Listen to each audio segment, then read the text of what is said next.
The flash from a stranger's phone caught Braelyn mid-kiss with Charlotte outside that little vegan cafe on Melrose, and by sunrise her phone was blowing up with the label's termination email. Effective immediately, it read. Due to conduct damaging to the brand image. Braelyn stared at the screen in her Silver Lake loft, heart hammering so hard she thought it might crack her ribs. She dialed Charlotte before the coffee even finished brewing. They know, she whispered the second her girlfriend picked up. Everyone knows. Charlotte's voice cracked on the other end. I'm coming over. Don't open the door to anyone. But the damage was already sprinting across every timeline app. Braelyn Exposed trended before Braelyn could even shower. Fans who once screamed her name at Staples Center now flooded the comments with disgust or fake concern. Her manager, Derek, called next, voice tight. The label says you lied on the morality clause. They're done. No buyout, no nothing. Braelyn sank onto the couch. The same couch where she and Charlotte had laughed about keeping their relationship quiet just 2 weeks earlier. Quiet had been the plan ever since they reconnected at that industry party 6 months ago. 6 months of stolen weekends, coded texts, and the constant fear that one wrong photo would end everything. Now the fear was reality. Her mind flashed back 10 years without warning. NYU dorm room, string lights, Charlotte's head on her shoulder while they listened to early demos Braelyn had recorded on her laptop. You're going to be huge, Charlotte had whispered then. And I'll be right beside you. Braelyn had believed it. Until the Christmas break when her mother flew in from Ohio and found the two of them holding hands in Washington Square Park. The memory hit like a slap. Her mother's face pale and furious. This is not who we raised. Think of your career. Think of us. Braelyn had caved. She'd called Charlotte the next day and said the words that still burned. It was just a phase. I'm sorry. She'd watched Charlotte's heartbreak in real time, and then buried her own pain under auditions and late-night studio sessions. For 10 years she told herself she'd done the right thing for her family, for the future she wanted. Now that future was in flames because of one careless kiss caught on camera. A knock rattled the door. Braelyn's stomach dropped. Through the peephole she saw Charlotte's rain-soaked blonde hair, and the worried crease between her eyes. She opened the door and pulled her inside without a word, locking the deadbolt like it could keep the world out. They're calling it a scandal, Charlotte said, voice shaking as she wiped mascara streaks from her cheeks. Your mother already texted me. She wants to talk to you. Braelyn laughed bitterly. Of course she does. 10 years too late. Outside, paparazzi had already gathered on the sidewalk. Camera shutters clicked like gunfire. Braelyn pulled the blinds shut and turned back to the woman she had once walked away from to protect a dream that had just been ripped away anyway. The guilt she'd carried since college suddenly felt heavier than the career she'd lost. And somewhere in the noise of notifications pinging non-stop, Braelyn realized the real fight was only beginning. By afternoon the label released an official statement calling Braelyn's behavior inconsistent with the values we represent. The words stung worse than any tabloid headline.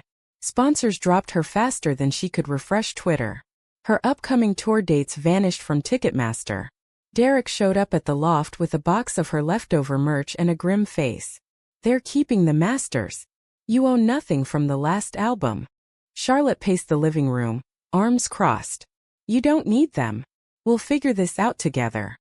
Braelyn wanted to believe her, but the past kept crashing in.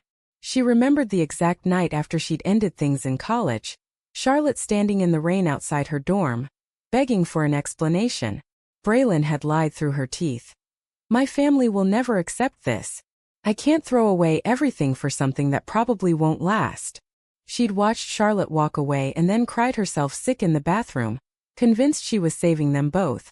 Now the same lie had come back to destroy the second chance they'd built in secret. Her phone buzzed again, her mother this time. Braelyn let it ring until voicemail picked up. The message was short and icy. We need to speak. This is humiliating for your father and me. Come home or at least call. Braelyn deleted it. That night she and Charlotte sat on the floor surrounded by takeout containers neither of them touched. I should have fought for us back then, Braelyn admitted, voice raw. I was scared. I thought if I just pretended hard enough, the feelings would go away. Charlotte looked at her for a long moment. You broke me, Bray. I spent years thinking I wasn't enough. And now here we are again, hiding like criminals because you were still scared. The words landed like punches. Braelyn didn't defend herself. She couldn't. Instead, she opened her laptop and started a new folder. Untitled album.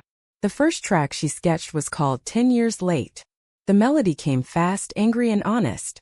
Charlotte watched her work in silence, then softly said, "Maybe this is how we fix it. No more hiding."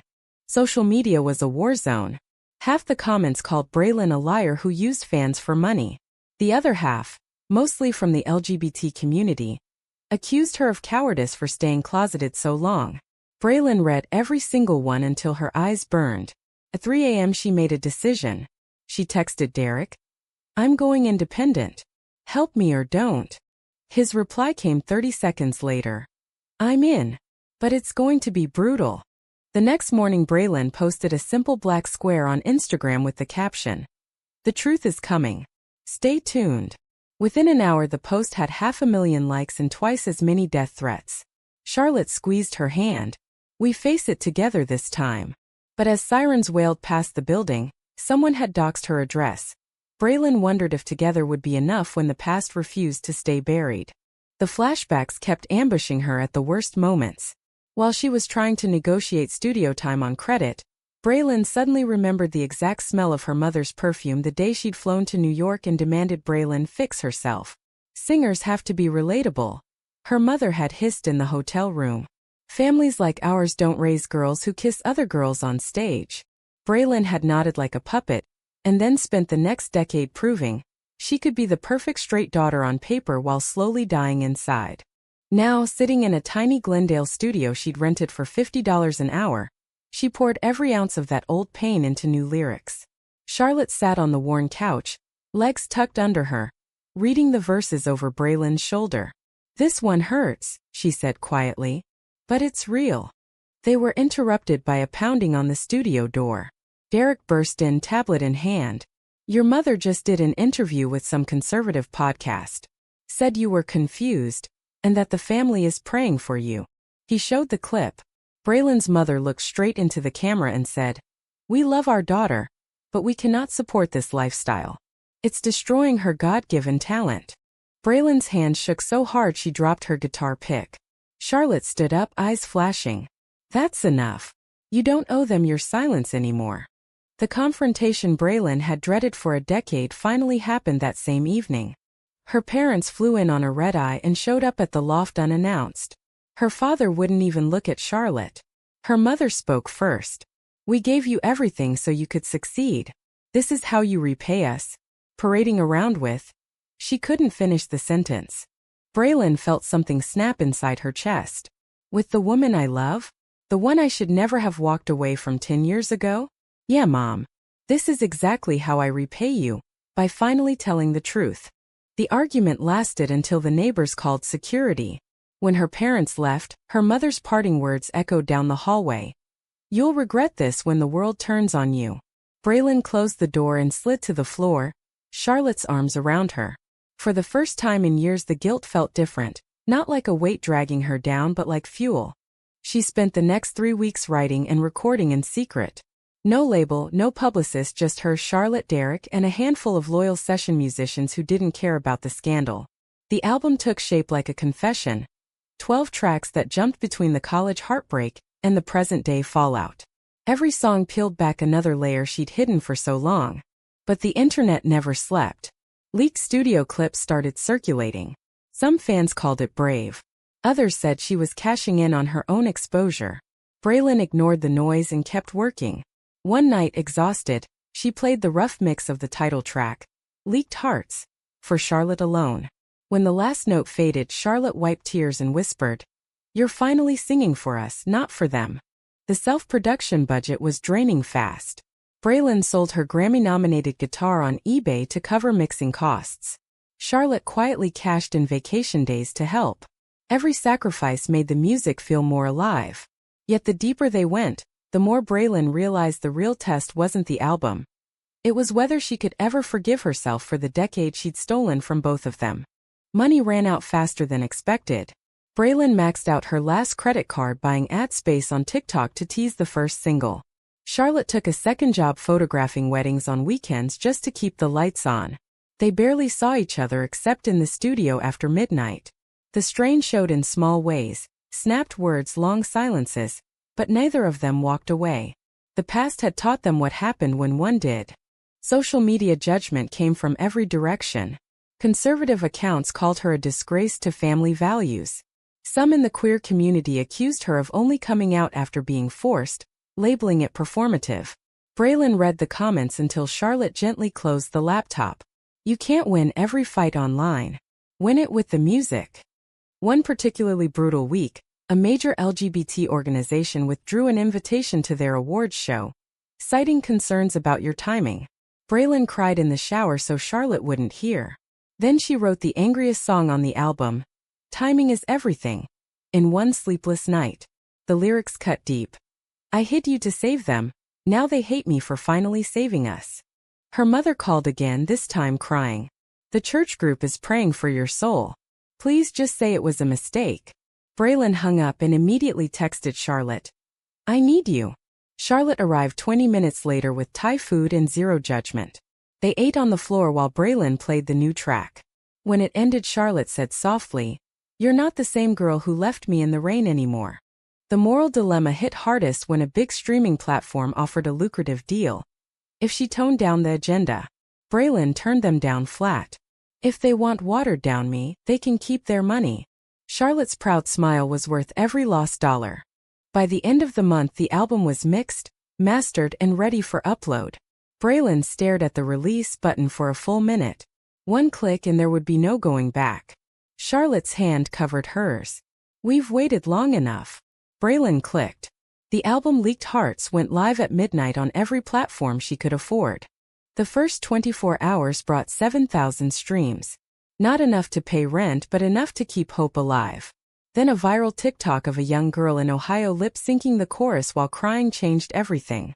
Within 48 hours the numbers exploded. Braelyn watched the dashboard in disbelief as streams climbed past 1 million. The past and present were finally colliding in the only way that mattered, through the music. The awakening came during a sold-out secret show at a tiny club in Echo Park. Braelyn stood on stage with just her guitar and a single spotlight. Charlotte watched from the side, arms wrapped around herself. When Braelyn sang the line, I spent 10 years lying to protect a love I was too scared to keep, the entire room went silent. Then the applause hit like a wave. For the first time she felt the guilt loosen its grip. Her mother showed up backstage after the show, alone. The older woman looked smaller somehow. I watched the live stream, she said quietly. I heard you. Braelyn waited, heart pounding. Her mother's voice cracked. I was wrong to make you choose. I thought I was protecting you. It wasn't a full apology, but it was the first crack in 10 years of silence. Braelyn didn't hug her yet. Some wounds needed more time. The album kept climbing. Radio stations that once banned her now begged for interviews.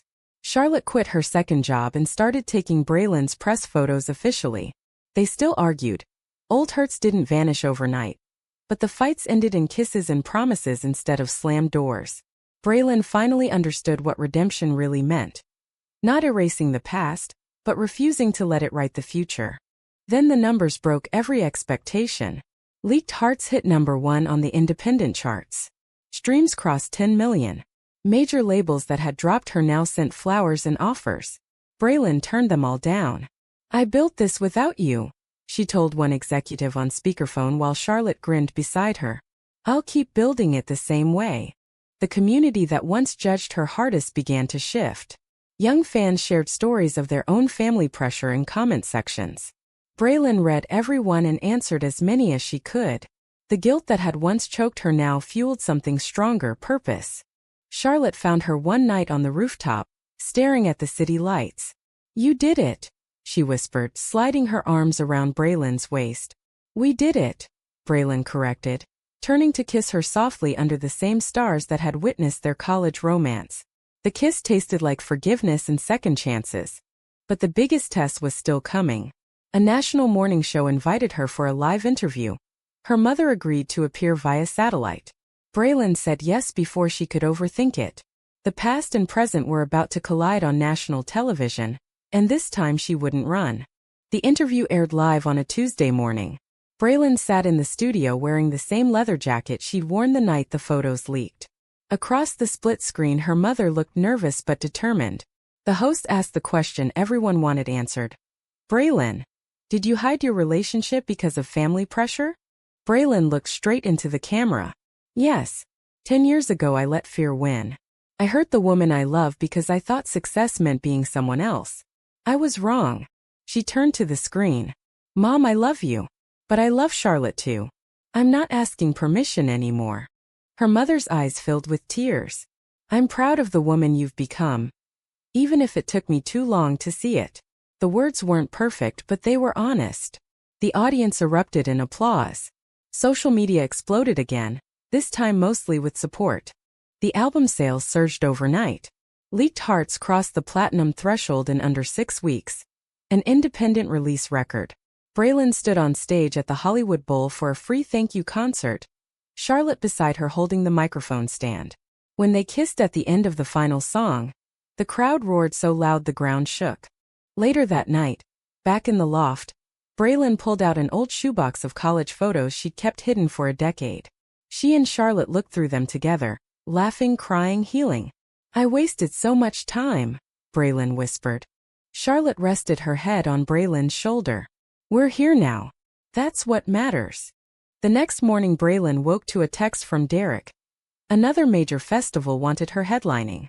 This time the contract had no morality clause, just one line. Be exactly who you are. She smiled and forwarded it to Charlotte with 3 words. We're going home. The journey hadn't been clean or easy. The scars from family pressure and public shame would always be there.